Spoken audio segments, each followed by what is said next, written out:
এই যে মনু, শোনো তো, জি জি জি জি বলেন। এখানে কোনো বয়স্ক মহিলা আছে? আমরা একটা সুব্যবস্থার করতে আছি আর কি। বয়স্ক হয় হয় হয় হয় হয় মগো এক চাষি এমনি আছে।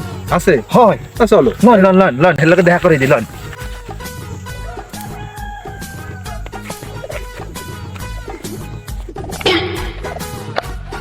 চাষি চাষি আসসালামু আলাইকুম চাষি। সালাম আলাইকুম চাচি। ওয়ালাইকুম আসসালাম বলো। ওঠেন ওঠেন। কি আছে? মাশাআল্লাহ, আপনার তো বয়স তো প্রায় 70-এর কম না? যেমন হইবে। হ্যাঁ, তো হইবে না? হ্যাঁ। তয় আমি একটু বোটে খালাইছি তো, আমার যদি বোটটা একটু দেন তাহলে আপনার জন্য একটা ভাতার ব্যবস্থা করতে আছি। এ গোলামের পুত। চেতেন কে চেতেন না। ও ভাতা মানে বয়স্ক ভাতা, চেতেন না। এ পুত দিস্তার বাপ। তুই না গোলামের পুত কই